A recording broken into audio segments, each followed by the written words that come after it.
Welcome students. आज हम discussion करेंगे कंपैरेटिव स्टेटमेंट बैलेंस शीट पर।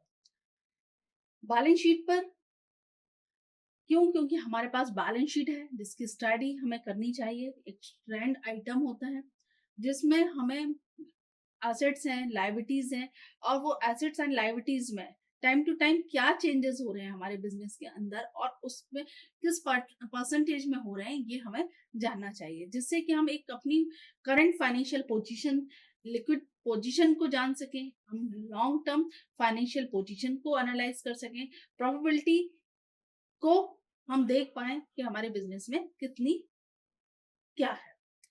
तो चलिए हम इसे एक न्यूमेरिकल के बेस पर समझते हैं कि किस तरीके से हमें कंपैरेटिव एनालिसिस करना चाहिए बैलेंस शीट का।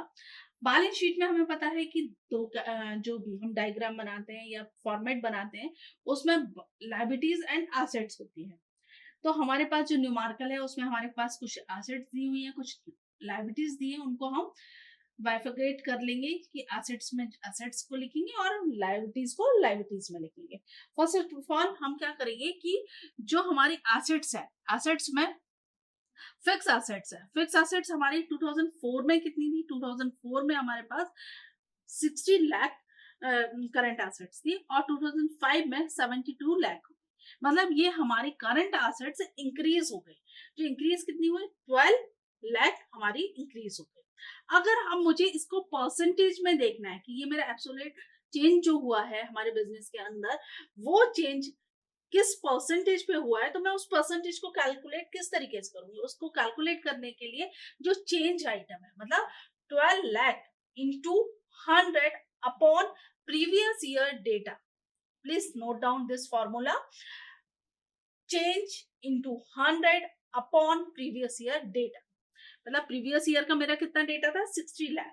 मतलब 12 लाख इंटू 100 अपॉन 60 लाख, तो मेरा कितना परसेंटेज हो जाएगा? 20% हो जाएगा।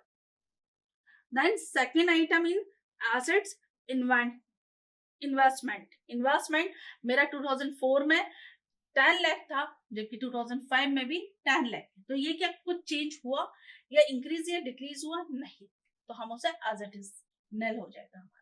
करंट एसेट्स, करंट एसेट 2004 में 3 लाख थे, जबकि 30 लाख था, जबकि 2005 में 21 लाख है। तो ये इंक्रीज है या डिक्रीज है? मतलब प्रीवियस में हमारे पास 30 लाख था और जो हमारा करंट ईयर है 2005, उसमें हमारे पास कितना है? 21 लाख। तो ये हमारा डिक्रीज हुआ है, कम हुआ है। कम हुआ है तो हम उसे कितना लिखेंगे? 9 लाख हमारा कम है।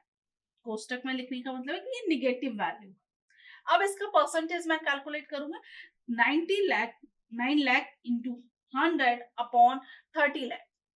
9 लाख इंटू 100 अपॉन 30 लाख, तो इसका परसेंटेज कितना आ जाएगा? 30। माइनस में आएगा क्योंकि माइनस की वैल्यू है हमारी। और टोटल एसेट में भी हम सेम कंपैरेटिव स्टेटमेंट बना रहे हैं कि हमारे पास टोटल 100 लाख की एसेट्स है। कब? 2004 में। और 5 में हमारी इंक्रीज हो गई 30 लाख, 3 लाख से। तो जो 3 लाख से हमारी इंक्रीज हुई, तो हम उसको क्या करेंगे? उसको हम कैलकुलेट करेंगे। फिर 3 लाख इंटू 100 अपॉन 100 लाख, तो हमारा कितना परसेंटेज हो जाएगा? 3। मतलब हमें जो प्रीवियस अमाउंट है उसको हमें बेस मानना है। सेम हम प्रोसेस लाएंगे लायबिलिटीज में। लायबिलिटीज में इक्विटी शेयर कैपिटल जो हमारे पास है, इक्विटी शेयर कैपिटल जितना था प्रीवियस ईयर में, वही करंट ईयर में है, तो हम उसे नील एज इट इज लिख देंगे। Reserve and surplus, reserve and surplus में क्या हुआ कि हमारा 2 लाख का इंक्रीज हुआ। इंक्रीज हुआ तो 2 लाख इंटू 100 अपॉन 10 लाख, तो कितना आ जाएगा? 20%। लॉन्ग टर्म लोन, जो हमारे लॉन्ग टर्म लोन है उनमें क्या चेंजेस हुआ? कोई भी चेंजेस नहीं हुआ। हमने कुछ जो प्रीवियस ईयर में था वही करंट ईयर में, तो नो चेंज। करंट लायबिलिटीज में, करंट लायबिलिटीज में हमें 1 लाख चेंज हुआ, तो 1 lakh means this minus this. मतलब हम 2005 के अमाउंट से 2004 के अमाउंट को माइनस कर रहे हैं, तो माइनस करने पर 1 लाख आया, तो 1 लाख इंटू 100 अपॉन 10 लाख, तो 10%। तो ये जो हमारा चेंज ऑफ परसेंटेज निकला, तो हम ये देख सकते हैं परसेंटेज में कि हमारे 2 इयर्स का जो बैलेंस शीट है उसमें क्या चेंजेस आ रहे हैं। तो एक कंपैरेटिव एनालिसिस करने के बाद हमें ये समझ में आता है कि हमारे बिजनेस की पोजीशन क्या है, क्योंकि एक जो बैलेंस शीट है वो मिरर ऑफ एनी कंपनी है। बैलेंस शीट के बेस पर ही हम देख सकते हैं कि हमारी फाइनेंशियल पोजीशन क्या हो रही है।